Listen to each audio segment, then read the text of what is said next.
is up, gang? Welcome back to Sledgehammer TV. I bet you think that Bad Blood was a great show, and for the most part it kind of was, but you want to know why it wasn't? Stick around and find out right here and right now on the return of the Sledgehammer Wrestling Show, right here on Sledgehammer TV. I'm Nick Nightmare. Let's do it.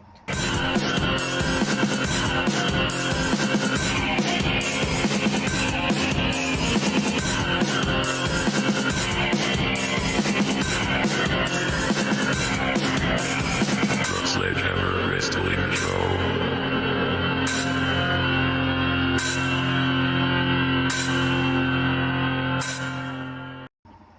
Okay, so first of all, it's been a minute, right? It's been a while since we've been here. It's been a while since I've even thought about getting back behind the camera, but this show was so deceivingly good that it brought this guy right out of retirement. Let's get right into the card tonight. First of all, before we get into each and every match individually, I want to talk about the show overall. Great presentation, good package. Wonderful to see the Hell in a Cell back and not be red.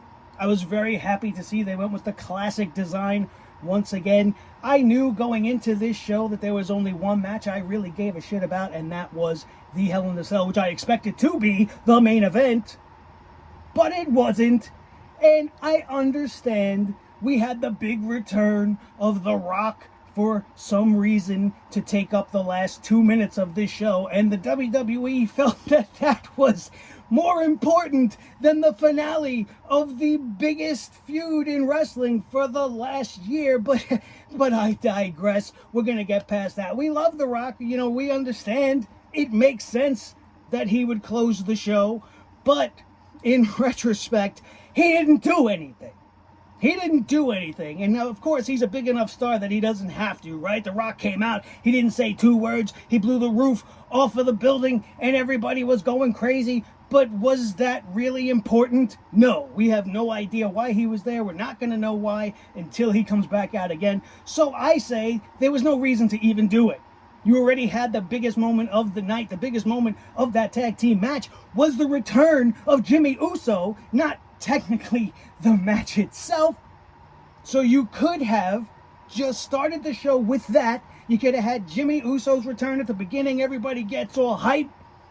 And then close the show with the obvious finale being the Hell in a Cell. Instead, they kicked off with the Hell in a Cell, and it was fantastic. Here was a match that was unbelievable. It far exceeded everything that I had expected to come out of this match. These are 2 guys, CM Punk and Drew McIntyre, that have such a bitter, deeply embroiled hatred for one another and a respect for the Hell in a Cell match, that they went in there knowing exactly what they needed to do, and they did it tenfold. The amount of blood that was spilled, the amount of violence, it was a symphony of sadistic behavior between 2 men that just could not contain this hatred anymore. And once again, we get to see that Drew McIntyre's actual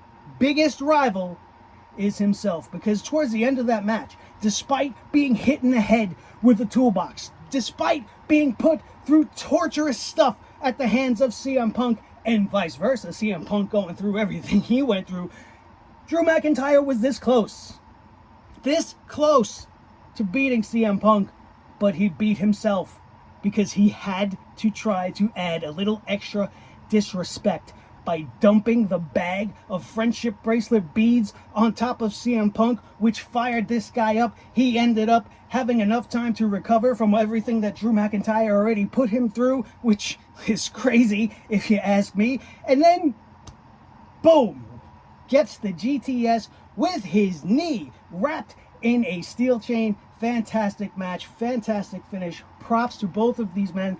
They were fantastic.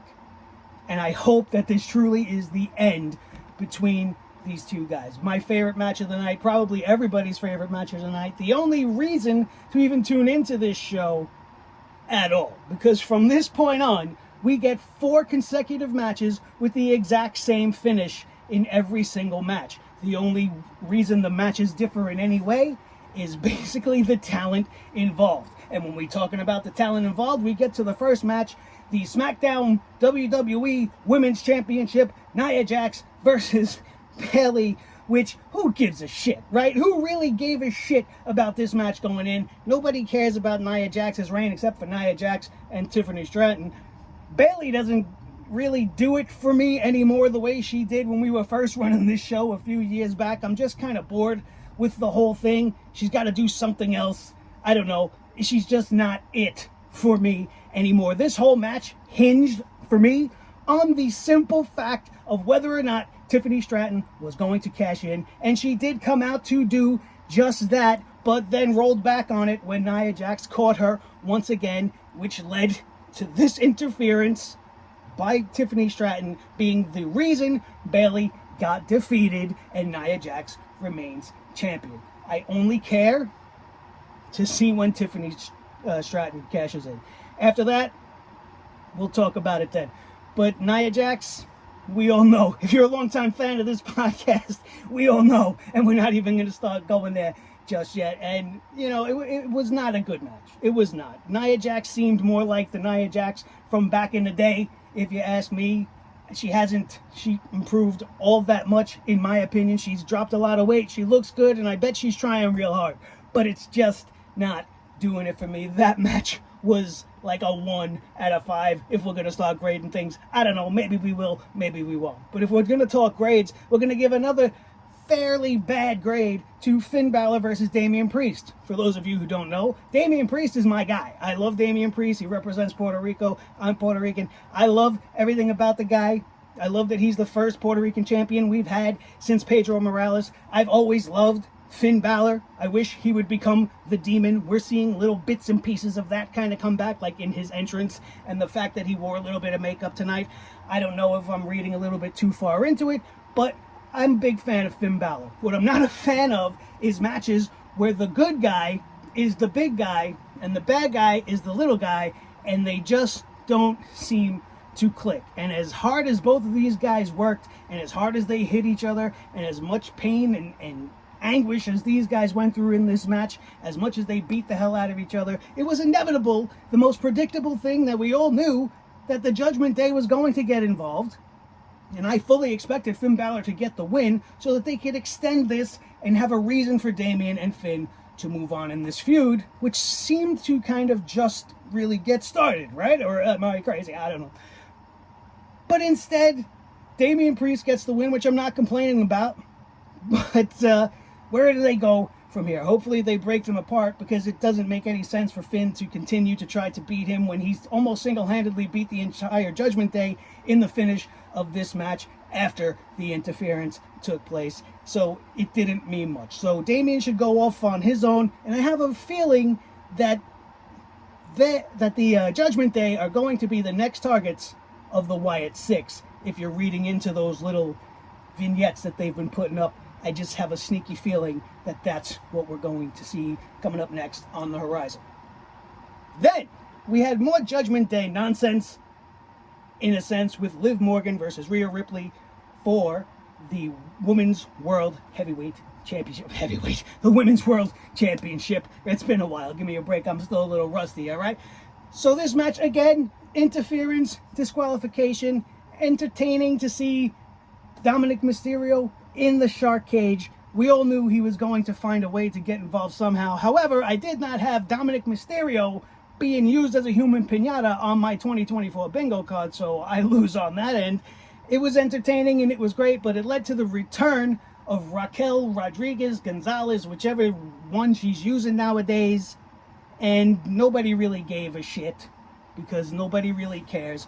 Personally, my feelings on Liv Morgan were well known back in the day, and they haven't changed much. She's got the worst laugh in the history of laughter. I hate it. It's so awful. I just want it to go away. It doesn't matter if you think she's pretty, think she kind of looks a little bit like a duck. She's got a nice butt. That's about it. But aside from that, I can't deal with Liv Morgan. I can't deal with the Judgment Day nonsense anymore. And it just continues. And again, we had an interference finish This time, once again, like in the Nia Jax versus Bayley match, it leads to the champion retaining her title. Let's move on quickly. Oh, I'm sorry, I didn't say not even a word about Rhea Ripley, and I love Rhea Ripley. I think she's great. I think it's time to move away from this whole thing. I'm so tired of the daddy dom and the mommy and the this and the that, and let's just end this and go our separate ways. It would be great. Then we had the main event, which shouldn't have been the main event, the tag team match, Undisputed Champion Cody Rhodes and the return of Roman Reigns to the ring, big whoopity-doo, versus this new bloodline. I'm a big fan of a lot of this. I really love this storyline as it's been evolving and changing, and more people are being added to it. But this match didn't really do all that much for me. It just seemed like they were taking turns getting beaten up and waiting for the hot tag. And the bloodline just did what the bloodline does. Again, we had Tonga and Tonga Loa coming out. Couldn't get that one out. That was almost a tongue twister. Tonga Loa, Toga. Whatever. These guys come out and then they cause chaos just like we thought. But the big moment, again, like I said at the beginning of the show, Jimmy Uso comes back, makes his return, kicks the snot out of the two Tongans, and leads to Roman and Cody getting the win here. Solo Sikoa couldn't handle it. I love Jacob Fatu. I think he's the best thing that's come out of this new bloodline. I'm a real big fan of him. The Rock coming out at the end, we already kind of touched base on, just seemed, I mean, I got pumped at first like everybody else. It was like, oh shit, this is going to get huge. Honestly, I think the crowd cared more about Jimmy Uso's return than The Rock showing up. But then The Rock showed up, he counted to 3, he did one of these, and then he left. He said nothing. So, yes, it's a tease. Yes, it's impactful. Yes, it makes sense that it was the end of the show. But when you look at the end result and you see that Hell in a Cell match and you see that moment, I think the Hell in a Cell match was more deserving of closing that show. I waited till the end to bring up my biggest problem with this show because that's what you're supposed to do, right? And my biggest problem with this show is the Crown Jewel Championship. Any of you that know me at all probably knew, oh man, Nick's gonna fucking hate this. And you know what? I do. I hate the whole idea of it. I don't care that it's just for the Crown Jewel and it's gonna be once a year. I don't even understand how it's gonna work. You're gonna have the world champ and of both shows face each other, men's division and women's division, and then there's gonna be a winner and a loser. So one show's gonna have the best of the best, the crown jewel of the WWE, and then the other show's champion's gonna just be shit, right? So now in the eyes of the world, this champion beat this champion, so this champion ain't worth a fucking damn. That's the crown jewel of the WWE. Does that make sense to anybody?